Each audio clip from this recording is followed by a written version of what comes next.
happening for many of us.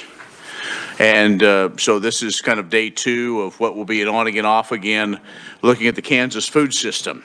And some things, even though other committees are looking at it, I thought if the Ag Committee looks at it, and then as we move forward, we'll all kind of learn some things. So with that, let's see. We are calling on, I don't have names. Do I have names? I do. I'm sorry, I looked a little closer. Okay, so we will have an informational briefing on the Kansas Healthy Food Initiative. So, and I believe a PowerPoint is ready. That'll be at the end. So there we go. Okay, up first, rail cover from K-State, right? Are they online? What? Yeah, they're online. That's fine. I don't know if it's going to be in that order first. Do you have a particular order you want, Aaron? Okay. Rail, are you on the line? Hi there, I'm here. My name is Ryle Carver. Yes, thank you. Okay, go ahead. We should go ahead? All right. Thank you so much. Is somebody going to pull up our PowerPoint slides? I don't see them right now. But while that's happening, we can just do some quick introductions. Oh. So my name's Ryle Carver, and I'm a program leader with the Rural Grocery Initiative at Kansas State University. I am here with my colleagues from the Food Trust as well as the Rural Grocery Initiative. We're going to talk a little bit about the Kansas Healthy Food Initiative today. So are we good to go? Just double checking that.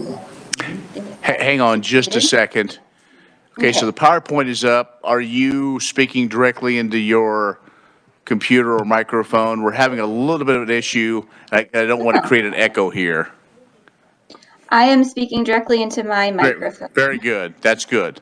Okay. Yeah, right. You might turn it down in here just a smidge. Okay, Rael, go ahead. All right. Excellent. Okay.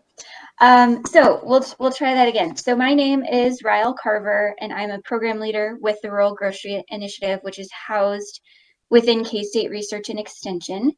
And we are thrilled to be here to talk a little bit about the Kansas Healthy Food Initiative. We're going to share a little bit of the background of what brought Kansas Healthy Food Initiative to be, as well as an overview of the program, the impact of the program, and share a few examples. So we're going to try to get through that in about 20-25 minutes. Before we get fully into these slides, I'm going to pass it off to my colleague to introduce herself. And actually just one quick technology thing. I'm just doing a quick introduction so we can go to the very beginning of these slides. Yep. So while we're doing that, I'm going to pass it off to my colleague Erica. We'll just do some quick introductions, and then Caroline's going to kick us off officially.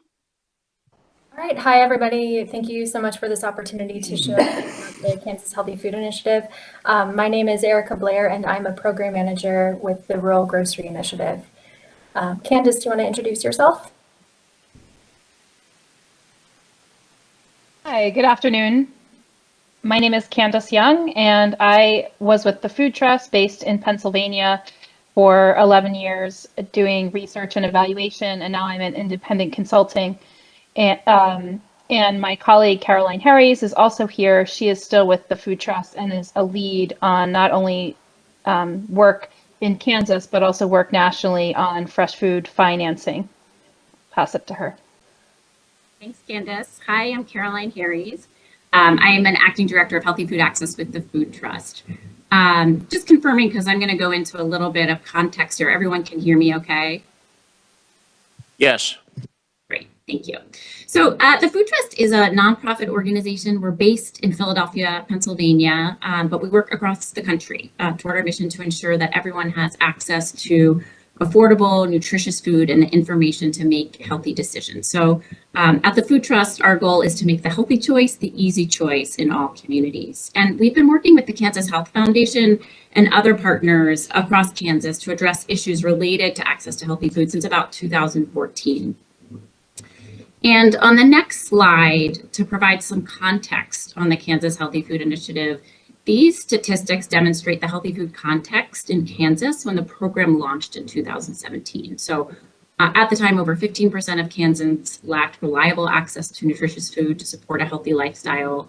More than 30% of Kansas counties were classified as food deserts, which the USDA describes as not living within a mile of a grocery store in urban areas or within 10 miles of a grocery store in rural areas. This means that more than 800,000 Kansas did not have access to grocery stores or other healthy food options in their communities. And the problem is compounded for low-income individuals in 51% of Kansas counties, which includes more than 253,000 low-income Kansans.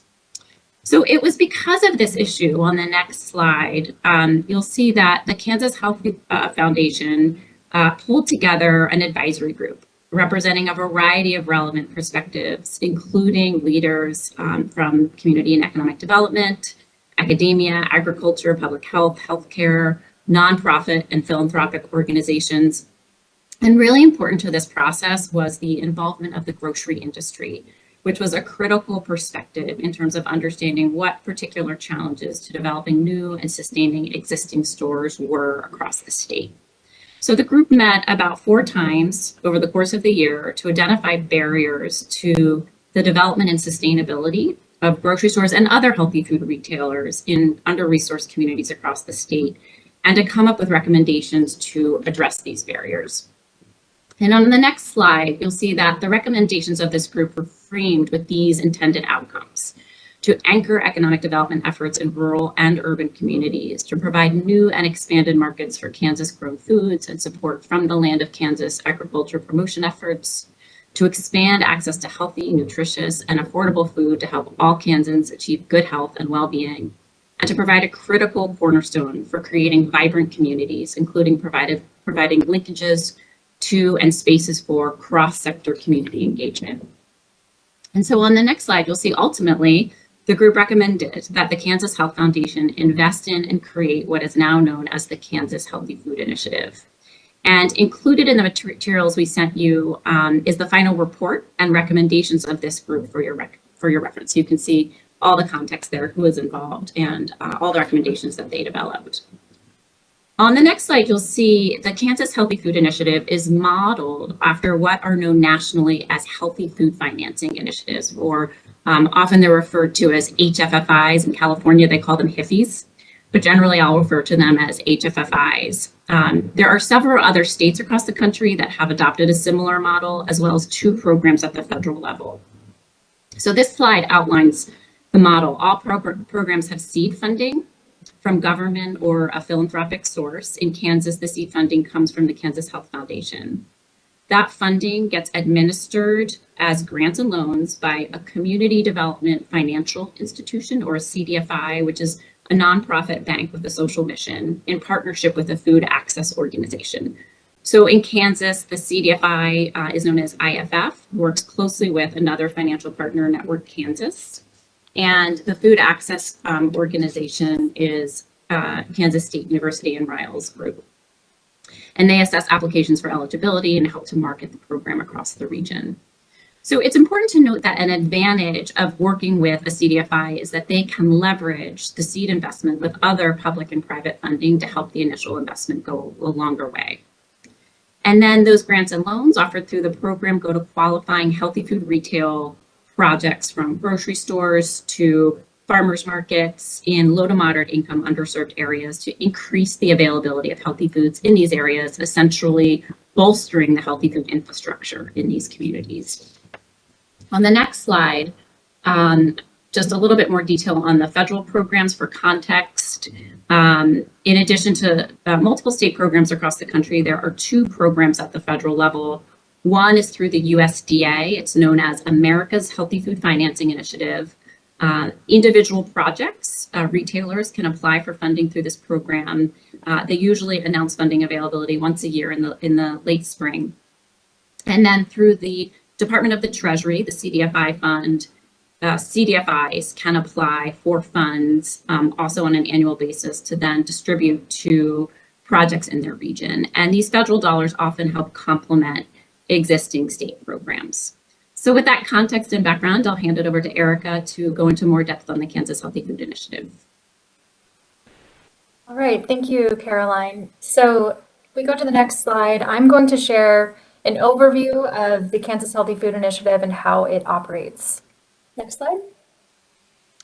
So the Kansas Healthy Food Initiative began in 2017 with a mission of increasing access to affordable, healthy food to improve the health and economic development of Kansans and their communities. So as Caroline said, KHFI is a public-private partnership. This work is carried out by numerous partners that you see here on the right. The Kansas Health Foundation provided seed funding. The Rural Grocery Initiative, which is a unit within K-State Research and Extension, is the food access organization, and we work directly with applicants to review eligibility. Network Kansas and IFF are financial partners. So IFF is the Community Development Financial Institution that works across the Midwest, and Network Kansas has, of course, more of a Kansas-specific focus. And the Food Trust is a national organization providing consulting and help with evaluation of this initiative. So we carry out our mission in two primary ways: financing and technical assistance. So I'll go into detail about what both of those mean. So next slide. So starting with financing, KHFI supports one-time investments that sustain or enhance the availability of healthy food at the retail level across Kansas. So generally speaking, when we talk about retail, we are talking about grocery stores, farmers markets, farm stands, mobile markets. Essentially, we are supporting these different outlets where people can purchase things like whole grains, fruits and vegetables, dairy, meat, etc. We also understand that there are many types of people involved in healthy food retail, not just grocers, but also potentially distributors, producers, nonprofits, municipalities. So there are various entities that could be eligible for this funding. And there are many different ways that KHFI funding can be used. So projects could be anywhere from building a brand new grocery store, to renovating a store, to purchasing new coolers or machinery, purchasing the initial inventory or shelving for a new grocery store, and a lot more. So funding packages are in the form of a loan grant mix, where 15% of the funding can be a grant, the rest is a loan. We also recently expanded these parameters for projects led by people identifying as Black, Indigenous, or people of color. So for BIPOC-led projects, up to 20% of the funding package can be a grant. Next slide. So now I wanted to just briefly touch on our application process, which has two steps. The first step is the eligibility review to make sure that projects meet KHFI's programmatic goals.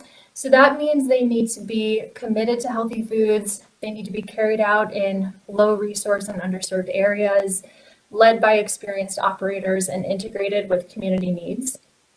So to determine eligibility, applicants first fill out a short form on our website, and then we set up a call with them and their community partners to better understand the project and make sure that it's a good fit for their community. And we also look at various data sets to make sure these criteria are met.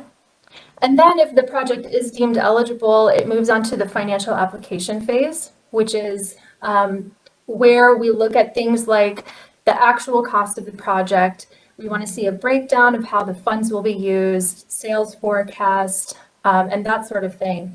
So at this stage, we're really getting more details about their actual business plan and trying to understand the readiness of that project.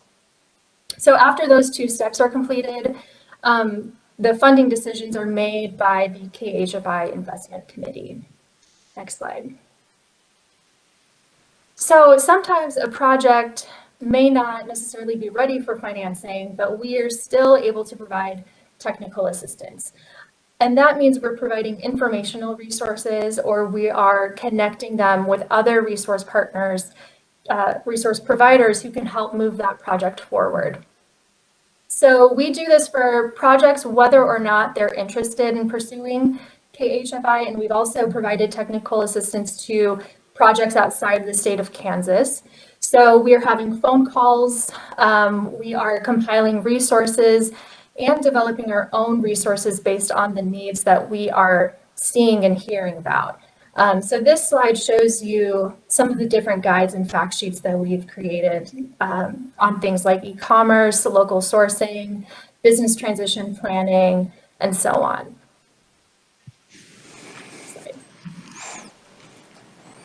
Okay, can we take a pause right quick? And before we go on to the next presenter, as looks like we're kind of breaking these out on different things. So this is the overview. So committee, do you have any questions for these two? We actually still have a few more slides to show. Sorry to confuse you there, but we do have a little bit more to go through before the next presentation, if that's all right. Oh, okay. Okay, we'll go ahead then. So we'll pass it on to. Yeah, so we can pass it on now to Candace Young with New Leaf Consulting. We can move on to the next slide. And Candace will share what we know about the impact of this program based on evaluation. Hi, good afternoon, everyone. Yeah, so my role here today is to help present information about the impacts of this program. As we've discussed, the program first launched in November of 2017 and started accepting applications at that time. The first project actually received funding early in 2018. So we now have a full 3 years of data about the reach and impacts of the financing initiative, which I'll present today. Next, please. So a credit to Kansas Health Foundation, evaluation has been baked into this initiative from the very, very start. And we have several components. One is process evaluation, where we produce a quarterly dashboard with numbers to look at our reach and impact, how these projects are contributing to jobs retained and created in Kansas communities, other investments that these projects bring to the table, and our technical assistance and the types of populations that are reached. We also are conducting more of an impact evaluation, where we do deep dive evaluation, more qualitative approaches with several of the funded projects, and Ryle will present some of that information a little bit later. That's on a select sample of projects. We've also partnered with the K-State Department of Agricultural Economics, and they have conducted an economic impact analysis using the IMPLAN model, which is a well-accepted economic model to look at ripple effects throughout the economy of this initiative. And lastly, we also collect some sales metrics from some of the projects to understand how this program is contributing to produce sales and SNAP and WIC sales throughout Kansas. Next, please. So this is just our dashboard, and you'll see that there are 5 main areas where we track impact on a quarterly basis, and we've collected this information, as I said, from the very first projects that have been funded in early 2018. We look at the reach and interest, which is the applications that are received every quarter, the number of projects that get funded, the geographic reach at the county level, where those applications are coming from, and we produce a map every quarter. I'll show you the one that's recent as of the close of Q4 2021. Then current jobs, and jobs that are retained by funded projects, as well as jobs that are created by them, other financing and leveraged funding that those projects are also bringing to the table, and then finally, the residents that are served by these projects. And that definition is residents that live within 1 mile radius of projects in urban areas, or a 10-mile radius of projects in rural areas. And then lastly, we look at the percentage of residents that are low income in those areas, just to be sure that we have some validity with our eligibility criteria and that we are reaching underserved and lower income communities. Next, please. So this slide has a lot of numbers, and sorry if you can't see all of them, but this gives you a sense of our overall reach to date. So we have received, and this is current through the close of Q4 2021, 95 applications received and have funded 48 of them. And that includes 5 smaller technical assistance grants. We have financed over $3.3 million worth of projects, and that's in the form of loans and smaller grants. We've supported 911 technical assistance inquiries that have come from primarily in Kansas, but also as many as over 30 states around the country, particularly around rural groceries, closing and keeping rural groceries open in small communities. The geographic reach is that we've reached 47 counties so far. Applications have come from 47 counties, so we're almost at half of the 105 counties in Kansas. 32 of those counties have at least one approved funded project, and we have several counties that actually have more than one funded project. Collectively, these jobs have contributed or have retained or supported over 350 jobs and have created over 150 jobs. So collectively, this program has supported about 500 jobs, actually more than 500 jobs around Kansas. These projects have brought almost $14 million of committed funds from other sources, and that's apart from the $3.3 million that the Kansas Healthy Food Initiative has granted out.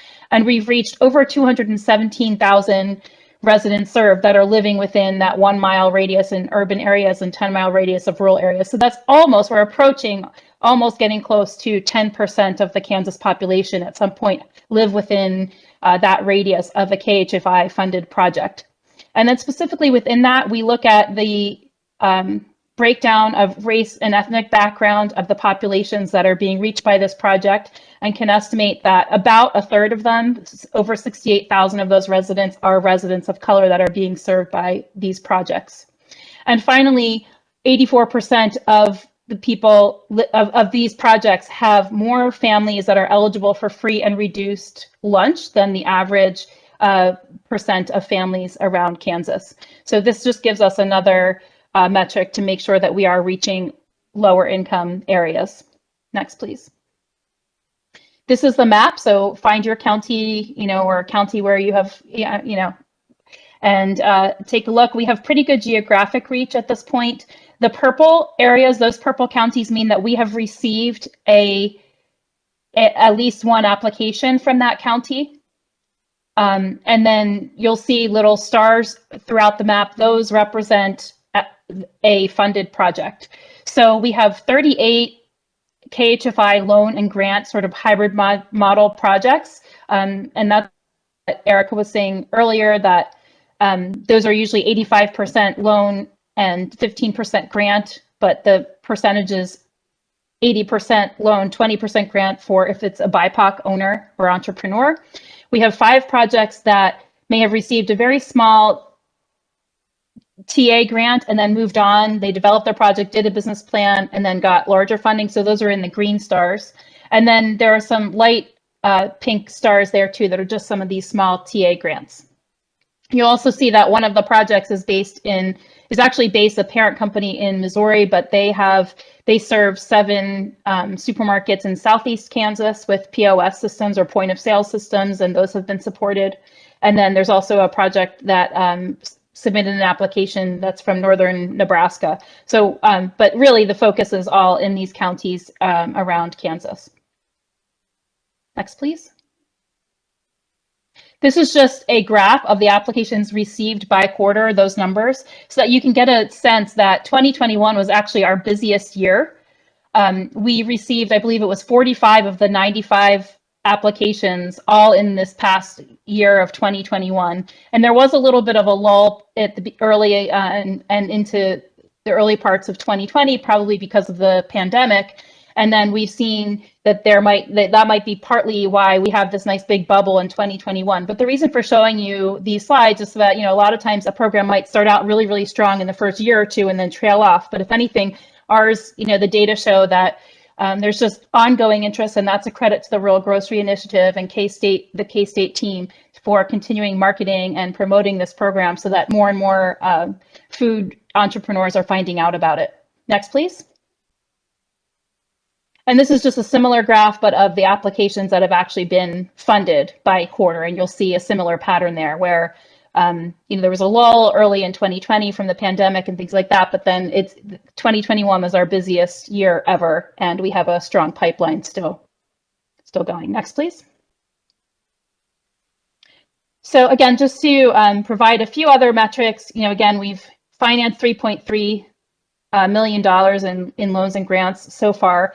The cumulative total of what that represents in terms of expanded or enhanced food retail space is over 150,000 square feet of retail space that has either been improved or expanded in the form of a brand new supermarket or grocery store. And the technical assistance inquiries that we've supported, it's, as I said, 911. And we think that, that outreach and that technical assistance has really kept that pipeline very, very strong. And for example, Rural Grocery Initiative launched a webinar series in 2021 that actually is trying to prevent rural grocery stores from closing. And the series reached almost 200 attendees, and there were actually participants from 35 states and Canada. So that technical assistance is also helping get the word out, as well as just sharing across the country ways of trying to keep local small grocery stores and small communities with jobs in the community and keeping economic development and the role that a supermarket has in a community going. Next, please. This is just a brief economic impact analysis. I believe we've also shared a report with the committee if you'd be interested in going ahead and delving into this a little bit more. K-State Department of Agricultural Economics did conduct this study of a small sample of 16 funded projects, and that they represented projects that received $1.4 million in the loan and grant funds. And what they found is that for every dollar of direct investment that KHFI made, that helped leverage an additional dollar of financing from other sources. And when considering those total economic effects, that $1.4 million in funding actually contributed to $3 million in total value of GDP and wealth created in the Kansas economy. So this funding is really helping generate economic activity for underserved communities and particularly rural communities. The project is also associated with job creations, and these jobs are also perhaps outside of the direct jobs, for example, in a store or on a farm. These are construction jobs and other jobs throughout the economy. In addition, the estimate from this model is that almost $500,000 in state and local tax revenues are generated through KHFI projects and those investments in the form of local and state tax revenues that come in from these businesses. The report also just estimated that these projects are saving households additional expenditures by having a local grocery store. We at the beginning of this project heard from many people that it was actually quite normal to travel a whole hour away to just get to the grocery store. And so this project also, another ripple effect of it is that it is actually helping save in grocery shopping travel costs among households. Next, please. And now we're going to shift a little bit now so that you can see some pictures and hear a little bit about, I think, 4 projects that have been funded by this initiative and deep dive in there a little bit. Part of our evaluation is to have criteria about how to select those projects so that they are geographically diverse around different regions of Kansas, a balance of rural and urban, as well as a variety of projects that are anywhere from renovating existing stores that have been there for generations all the way through building a new store, small grant loan amounts to larger grant and loan amounts that are around $1 million, or anything as small as $5,000 or even $1,000 if it's a technical assistance. And then also a variety of types of interventions. This project does fund a really great innovative range of food access models. And I'll pass it over to Rao now to just let you know a little bit about some of these projects to put some faces and pictures to the projects. Thank you. Thank you, Candace. We can go ahead and go to the next slide. I'm just going to share a few examples of funded projects to wrap up this presentation. So the first example I want to highlight is the Mildred Store, which is a store that's been operating in a small community in Southeast Kansas for over 100 years. And in 2014, the longtime owners decided they were ready to retire, and a local couple took over the store and immediately saw a great need for energy efficiency improvements in their store, equipment upgrades. And so they worked with the Kansas Energy Program, which is based out of K-State Engineering Extension, to conduct an energy audit. They used that energy audit to then apply for a USDA Rural Energy for America program grant, which supports rural businesses wanting to make some upgrades to their community or to their business. That program only provides a portion of the cost. And so the Kansas Healthy Food Initiative was able to step in and provide the needed match dollars of about $20,000 in a loan grant mix so that the owners could purchase new energy efficient coolers, which allowed them to decrease their operating costs, increase their produce offerings, and save on on energy. Next slide, please. So the next example I want to highlight is the Bluestem Mercantile, which is based in Butler County. And this is a unique story because of the ownership of the store. So the Bluestem School District actually owns and operates this grocery store. And classes are taught in the store. The entrepreneurship students help stock the shelves and run the registers. The agricultural students at the school district sell some of their product to the store. This was really an idea of the superintendent, who was interested in finding a Main Street business that the entrepreneurship class primarily could manage and operate and use as a learning laboratory. And so a few years ago, when the grocery store building was for sale, the superintendent approached the school board for some dollars to purchase the building, which he was able to acquire. And then, of course, that building needed some upgrades to make it in working shape for a grocery store. And that's where the Kansas Healthy Food Initiative was able to step in by providing a loan grant mix of about $30,000 to support roof repairs, building renovations, and some initial equipment and inventory. Next slide. This next one is an example in Topeka. And this example is, there's an owner that had a grocery store, had a single location in Kansas City and was looking to expand. He identified Topeka as a location he was interested in, and he had heard from customers that there were many customers traveling quite a distance to get to the location in Kansas City. So Topeka ended up being a good location for him to expand to. He started renovations on a vacant retail site in North Topeka, and renovations were moving along. Right as renovations were wrapping up, he hit a snag where he ran out of money. The startup budget was depleted, and he was not able to purchase the initial inventory to stock the shelves of this new store. And he was facing months potentially of a lag before he could open the store. And so he applied to the Kansas Healthy Food Initiative. And in a store this size, an inventory can cost several $1,000s. And so he received a loan, a $455,000 loan and $52,000 grant to purchase initial inventory, get the store up and running, and open the store a few months earlier than he expected, actually. Next slide. So this last example I want to highlight is actually a more recent funded project. And this example is a store that took advantage of both our financial assistance as well as our technical assistance. So Wilson Foods, the owner of Wilson Foods, has owned the store for a few years now and has owned the business and has wanted to renovate the building, but was having some trouble with the lease arrangement and wasn't able to acquire financing. So through a TA, a technical assistance program provided by our office, he was able to get some assistance to come up with a plan that would allow him to purchase the store, make some renovations to the store, and move forward with his planning. So in November of 2021, KHFI approved a $220,000 loan to Wilson Foods to support those costs. Next slide, please.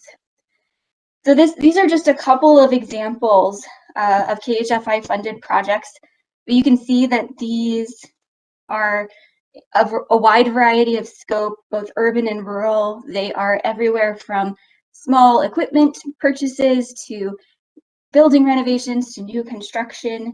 And while the examples I highlighted today did not highlight, these were all grocery stores, we have also worked with producers that are wanting to increase their sales to retail outlets. We've worked with mobile markets, and we've worked with other innovative food access solutions. So thinking ahead, we talked about how the Kansas Health Foundation provided the seed funding for this program. And this program is something that is funded through the summer of 2023. And so KHFI Partners, our partner group, we are currently working to brainstorm strategies to continue this effort beyond next summer. As we've shared today, this partnership was many years in the making and has been shown to be an important strategy for increasing access to healthy food in low resource and underserved areas of Kansas and supporting economic development and healthy communities in Kansas. So with that, we are done. I want to thank you for your time, and we're happy to take any questions at this time. Phew, okay. Y'all catch your breath. That was a lot. Is she on the line with us too? Okay. We will get to our last one here in just a little bit, but that's a lot to take in. So questions, Representative Carlin? Thank you, Mr. Chair, and thank you for your presentation. It was a lot to take in, and you may have said this, or you may have said it 10 times, but I did miss it. How long have you been involved in this overall project? How many months, years have you been in this? I'm just curious. So the Kansas Healthy Food Initiative launched in fall of 2017.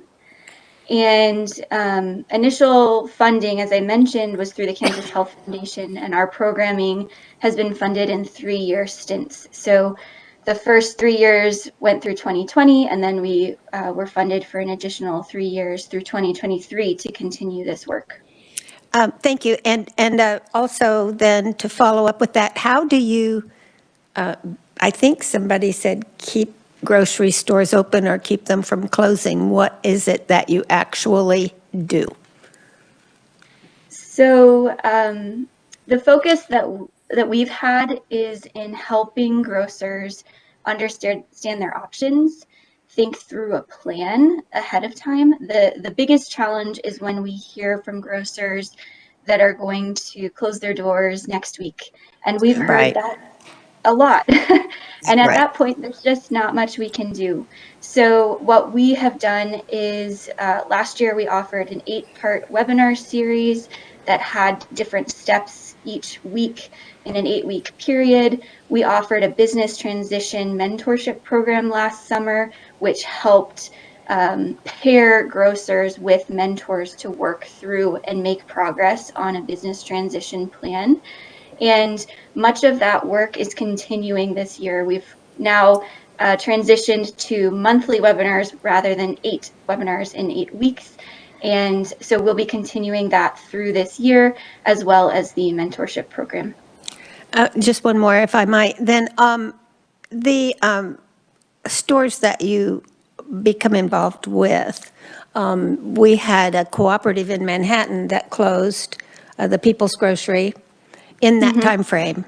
And I don't know if it didn't qualify because it wasn't in a food desert, or do you have any knowledge of that issue that we had locally? Because we tried for quite some time to find a way to keep that open. Were you involved in any way with that? And I mean, you don't need to disclose anything that you don't feel comfortable with, but I just didn't know if you were around at that time. And what were the problems with that you couldn't overcome there, if you can share anything like that? Because I mean, we experienced trying to keep a healthy food store open and unable to do so. So the first thing I'd say is that with the Rural Grocery Initiative, we focus on really the smallest of small towns in Kansas. But with the Kansas Healthy Food Initiative, we work across all spectrums of community size. And actually, we did speak with some people related to People's Grocery and had started some conversations, but I think we were brought into that discussion a little too late. And that goes back to what I was just saying, is that sometimes it is hard to kind of put plans in place that really take some time. And that's what we've learned is the biggest challenge, is helping grocers know that it takes time to think through a future plan. And so we do our best. That's really our focus, is trying to promote this concept of business transition planning for grocery stores. And then when grocers are in a position to start making some progress, be a supporter to help them navigate that complex topic. Thank you for that. And I guess then that begs the question of communication and marketing your project. And through extension, I assume that you have reach. But is there something that you have learned to do to get the word out across the state? I'm gonna let Erica answer that, because she's been our communications specialist. Okay, thank you. Thank you very much. No, that's a really good question. What we have found is that word of mouth really works for the Kansas Healthy Food Initiative. We have a lot of phone calls with community leaders all across the state of Kansas, whether they're city or county commissioners, economic developers. We let them know about the Kansas Healthy Food Initiative and what it can do. And they are sort of like the liaisons for KHFI in their communities, because they know about the projects and the entrepreneurs that need this support. So that's one lesson that I have learned during my time here. I would also say that during the pandemic, we really learned a lot about virtual communication and providing programming through webinars, which really does seem to work. It's a really good tool for this audience, I think, because it's more flexible, it's convenient to access the resources and information that we want to share in that format. Have you worked with county commissions regarding the Rural Opportunity Zone initiatives? You might look into that sometime. That's something that I'm personally am not familiar okay. with. Maybe some of my colleagues are. Well, rural opportunity zones are in 87 counties now that have lost population. So I think they fit. You might look into that and see if there's some counties that have taken that on, that are working to rebuild their county using that state program that you can connect with. That would be a good idea, I think, for you to explore. Thank you, Mr. Chair, and thank you for your help. Okay, other questions? Representative Featherston. Thank you, Mr. Chair. Do you have instances where, say, community leaders will come to you and say, we need a grocery store, what can you do? Or do you find you're mostly starting from the business owner saying, I have a business that needs help? We hear both of those. We have worked closely with city administrators, with economic developers that have come to us and said, we've heard that this owner is thinking about retiring. What can we do? Sometimes the city leader can be a key partner with that grocer. Sometimes the city leader is gathering information to then share with the grocer. We have learned that thinking about retiring, thinking about moving on from your business that's been your life for maybe 30 years can be a touchy subject. And so it really depends on the relationships in the community. But we've absolutely spoken with all sorts of people about this issue. Thank you. Other questions? Representative Minix. I wanted to address your food financing advisory working group. Looks like you have quite a collaboration of groups there. You list the grocery industry, community and economic development, academia, agriculture, public health, healthcare, nonprofit, and philanthropic sectors. I'm a little bit curious about the grocery industry. Within the state of Kansas, is it large corporations like Walmart or Kroger's, or do you work more with like White's Food Liner or some of those on your advisory board? Well, I think that's a two-part answer. For the advisory committee, we had worked with the Associated Wholesale Grocers because they have connections with so many independent grocers across the state. But Ryle, I know that there are many other grocers that are involved with the Healthy Food Initiative as well. Yes, so we work with White's Food Liner through the Rural Grocery Initiative. We work through those sorts of small or regional chains, I would say. We also work with independent grocery stores, so single location grocery stores. AWG, Associated Wholesale Grocers, is one of the main distributors that works in the area. There are a handful of others, and so they have been an excellent partner as we've connected with grocers and provided different resources. In many cases, those wholesalers can be really important partners for a grocery store, and so what we often do is point people to those resources, and then for grocery stores that may not work with a wholesaler like AWG, we're able to fill in the gaps in those ways and connect them to resources. Thank you. That answers your question. Representative Featherston. Thank you. One more.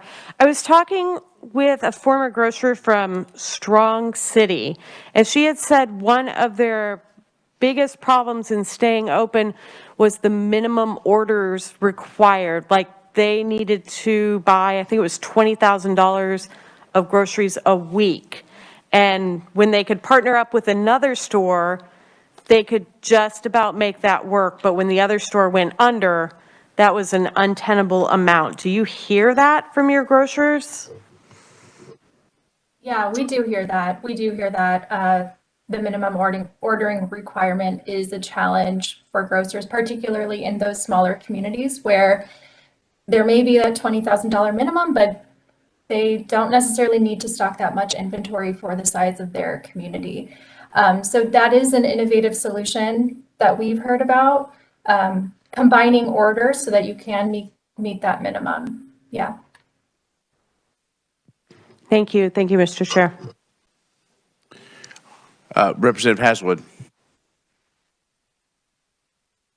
Thank you, Mr. Chair. I have two questions. One is a clarifying question. You mentioned BIPOC when you're talking, I think, about the grants on that one map. Just wanted to go, if you can explain more to that. I kind of was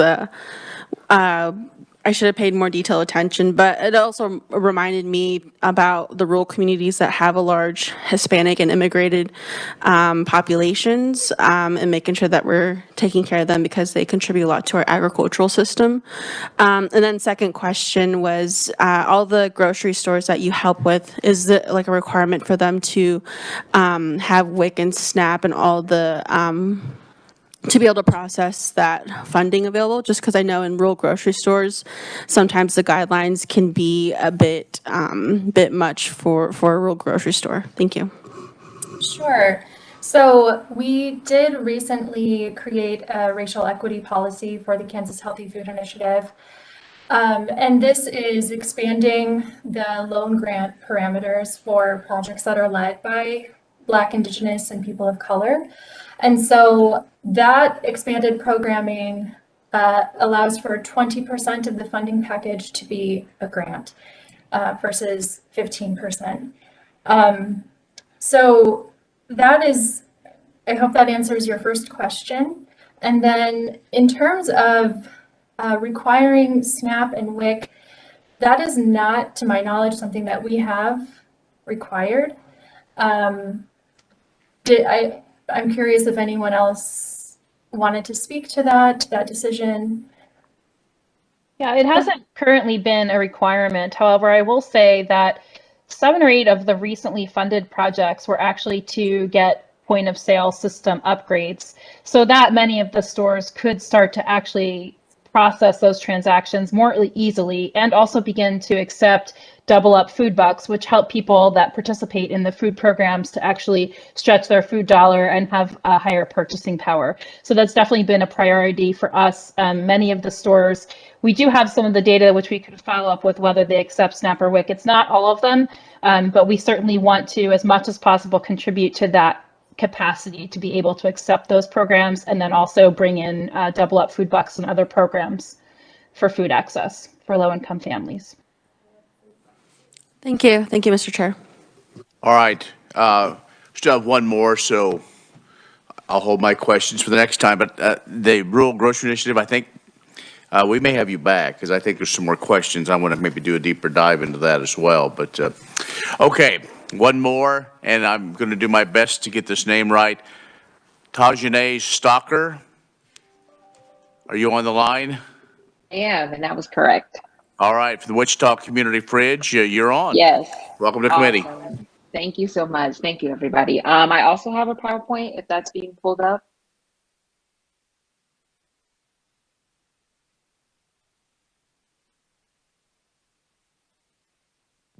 They're working on it. No worries, no worries. Awesome, there it is. Yep, go ahead. Amazing. So let's get right into it. My name is Tajane Stalker, and I am the creator and past leader of the Ict Community Fridge, which is located in Wichita, Kansas. So we can go to the next slide. I'm a graduate of Wichita State University. More importantly, I'm an impacted community member, which basically means I have been impacted by poverty and hunger. I've been on SNAP and Section 8 and a lot of the social safety nets that are provided here in Kansas. And so this project is definitely a kind of represents all impacted people across the state of Kansas, especially in Wichita. So next slide. Before we dive in, I'm going to be using different phrases and words that I want to define before we get in. And as many of you know, the definition of food insecurity, but just so we're on the same page, I'm using the definition that is straight from the Kansas Food Bank. It is defined as a lack of access at times to enough food for an active, healthy life for all of the household members and limited or uncertain availability of nutritious, adequate foods. And so it may reflect the household's need to make trade-offs between important basic needs such as housing or medical bills or purchasing healthy foods. And so sometimes food insecurity isn't just a lack of food. It's sometimes a lot of households have access to foods, but at what cost? Are they skipping a bill? Are they purchasing a lot more fast food or unhealthy food compared to healthy foods? And so it's really a holistic, multifaceted issue that needs a holistic and multifaceted approach. So next slide. I am going to be talking about mutual aid. And so I wanted to define that as we go on through this PowerPoint. So mutual aid versus a charity. And mutual aid stands in a stark contrast to conventional methods of charities. So charities, how we know, so charities and nonprofits, they usually get their funding from wealthy individuals or institutions like universities or corporations. So it's usually a large donation made to a 501c3 to continue the work that they're doing in the community. Whereas mutual aid, which is the Ict Community Fridge and a lot of projects around the state, they are funded from the community. So it is a horizontal type approach rather than top down. So we aim to create permanent systems of support and self-determination. And so beyond food, it's creating those permanent systems of collaboration and collective care and support. Next slide.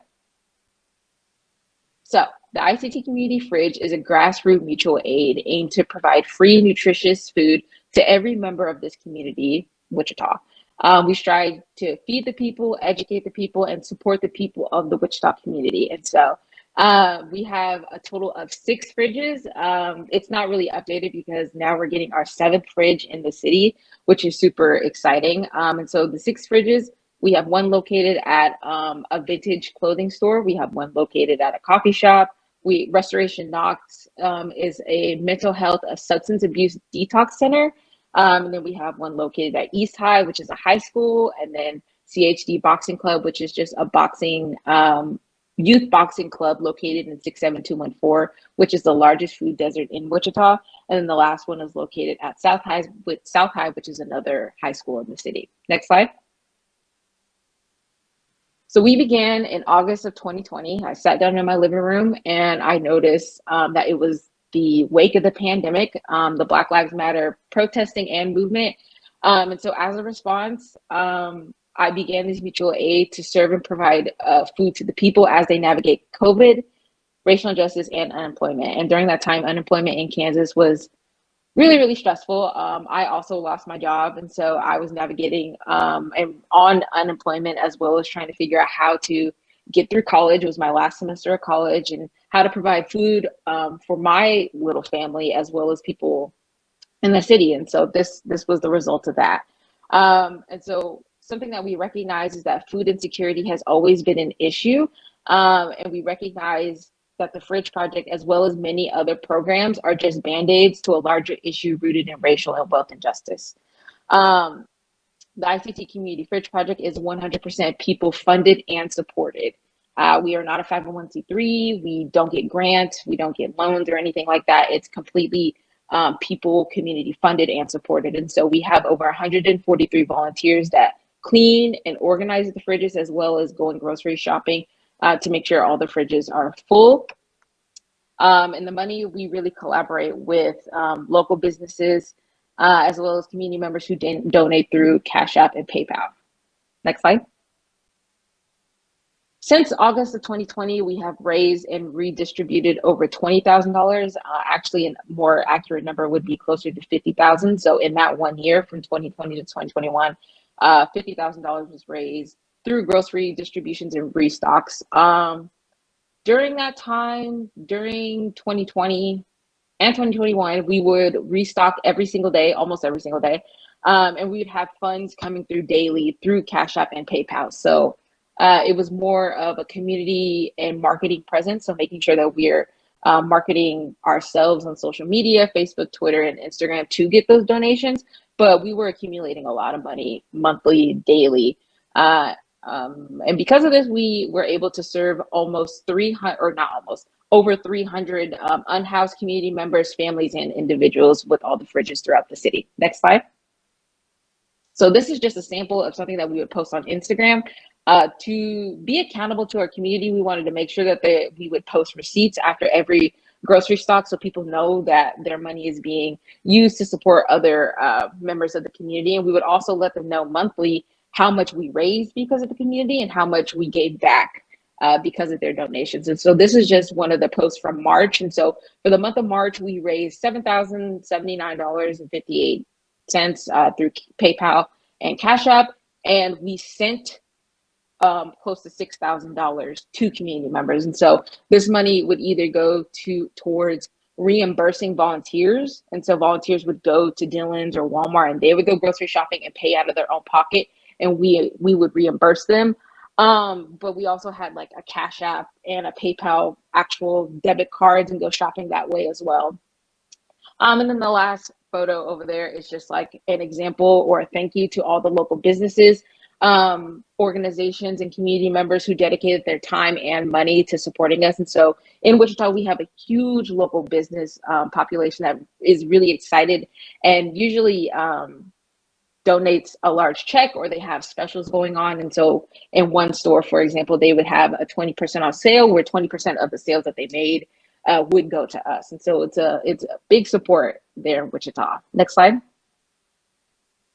So we're going to go through each of the fridges because they are so different and located in different areas of the city. They also support different populations of the city.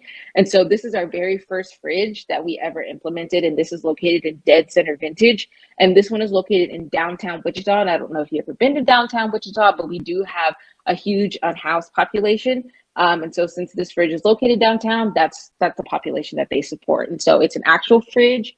And we provide deli sandwiches, Gatorade, water. Dead Center also implemented a pantry. And so there's also canned meats, snacks, protein items for people on the go. And the fridge, as you can see, is full of milk, eggs, just a lot of produce that is not really thought about when you think of a food pantry.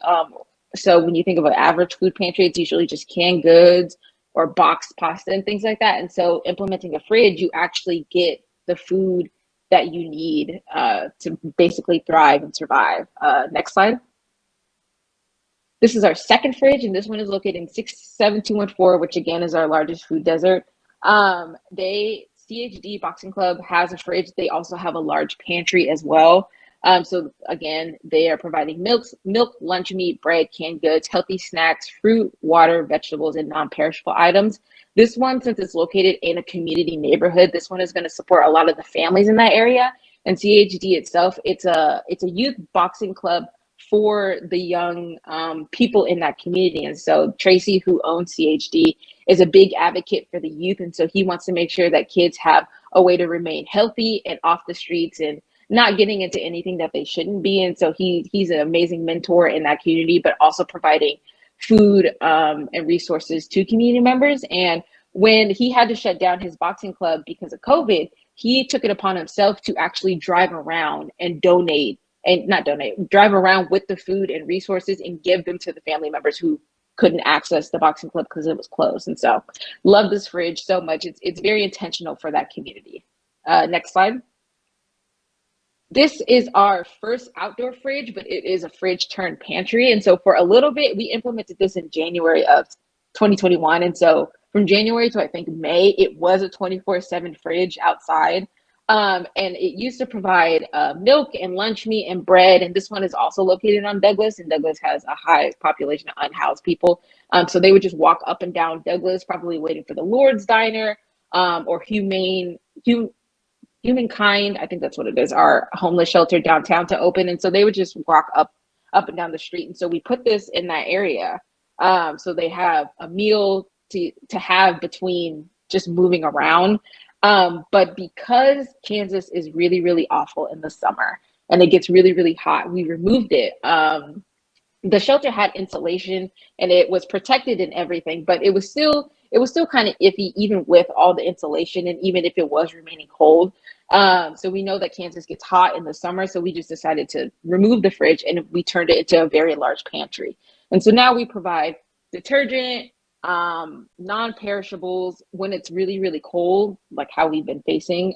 We provide hand warmers, thermal socks, thermal underwear, just really anything the community needs. It's really just a response to what's happening and making sure that we're supporting people the best way that we can. And so it is 24/7, but it's not a fridge. It's just a very large pantry now.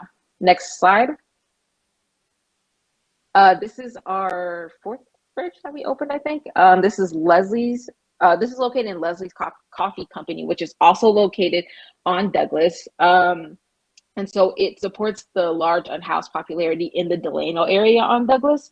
And so they also have a pantry and a fridge. And so they provide deli sandwiches and Gatorade, water, and salads. Leslie's Coffee Company also makes an effort to donate the extra food that they have to the fridge whenever they can.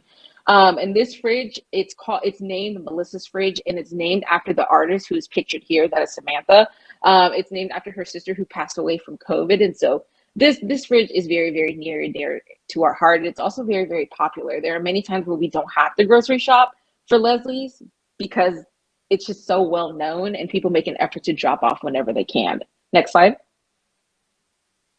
This is one of our first fridge. Yeah, this is the first fridge that we put in a high school, which was very interesting because I'm going to be really honest. I didn't think that it would be possible for us to put a community fridge in a high school. But when I met with USD 259 and their nutrition department, they were just like, yeah, that makes perfect sense. Let's do it. And so this was the first one that we did. It is completely ran by students. And so they'll check in with me from time to time, like, hey, we're low on funds, or what do you think about doing this? Or could you promote this? But all the cleaning, all the stocking, everything that has to do with South High, it is completely student ran. And it's amazing to see student leadership kind of come into fruition because of that.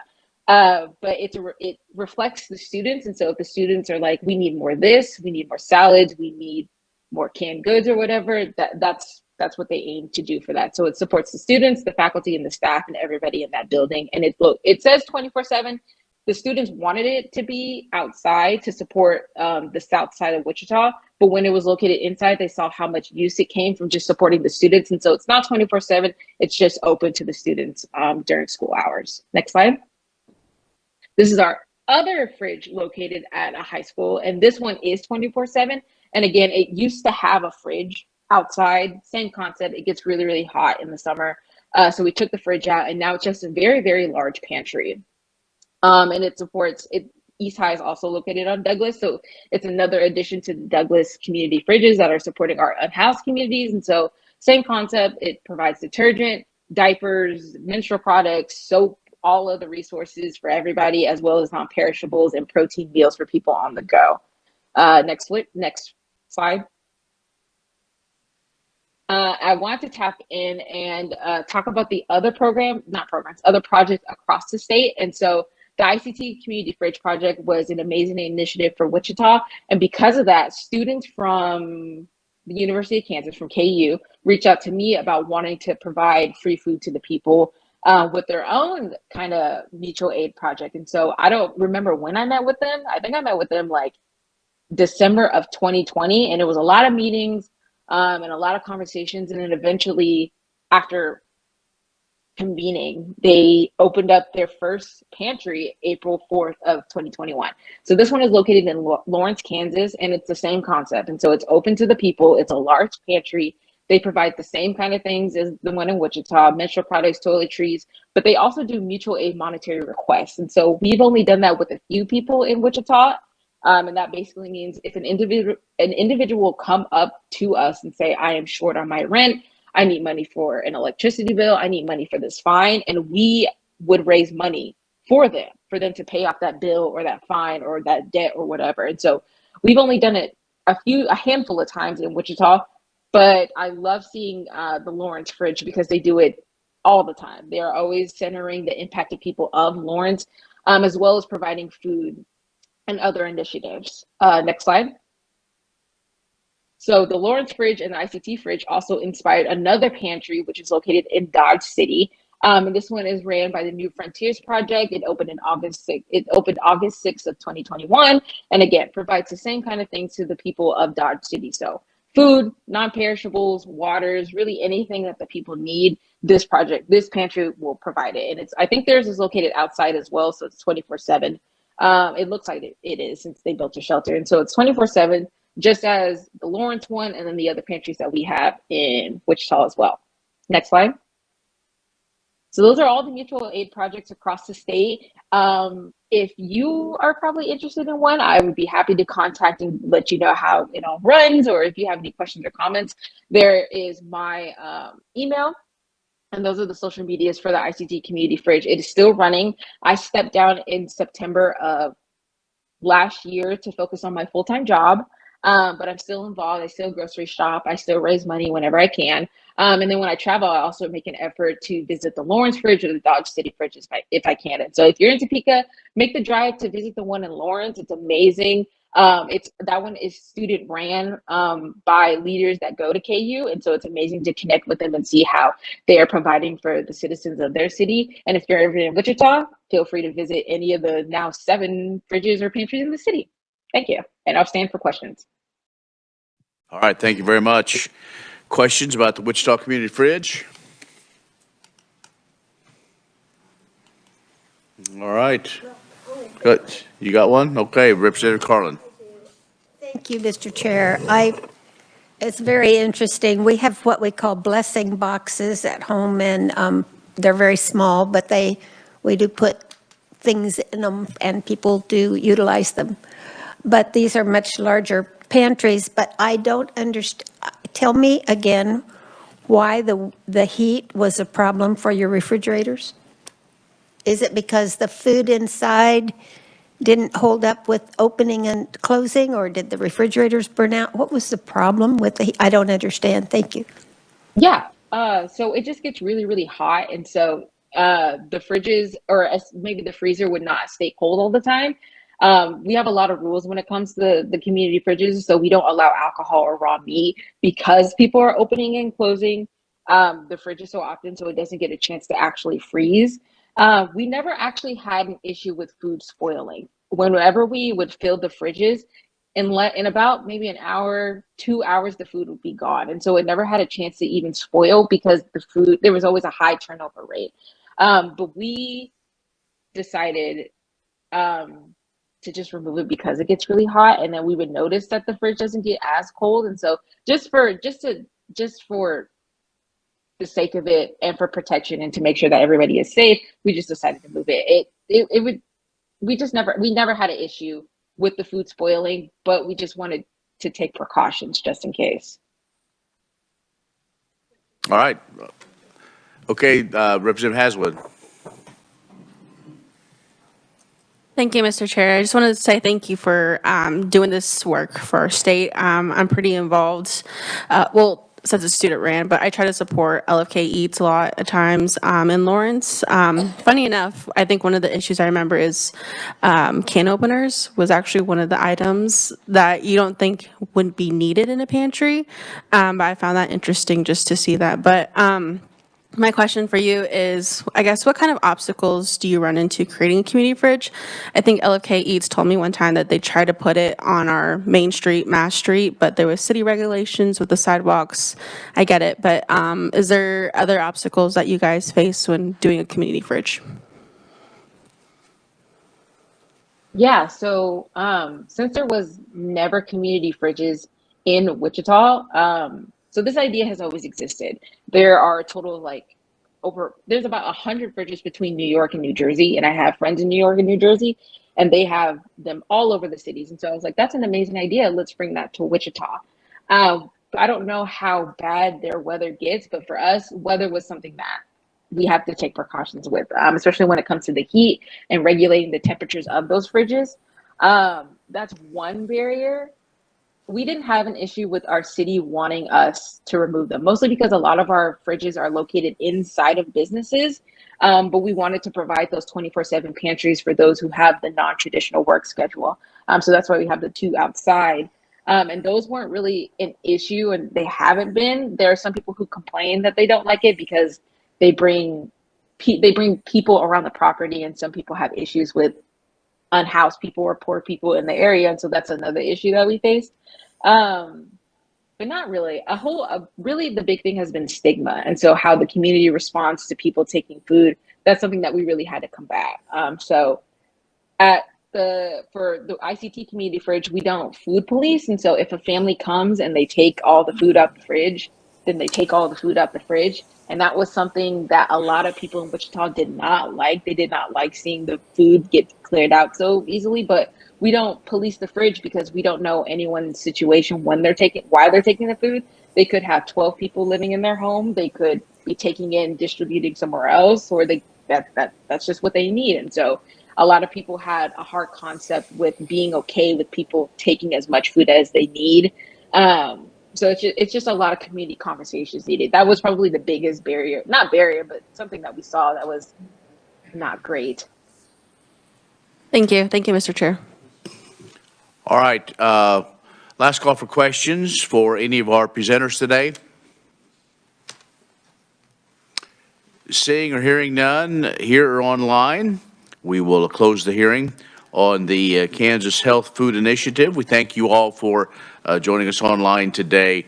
Lots of information, lots of things to think about, and I think we all learned some things that maybe we didn't know about. But I think those of us that do cover the rural parts, this Rural Grocery Initiative is something that K-State has done and has done some pretty good work. But I think maybe something we can maybe have them back if they would to have more time. So, anything else for the good of the cause? A reminder, no meeting tomorrow, but on Thursday we will have a hearing as well as work some of the bills we've heard previously. So with that, we are adjourned.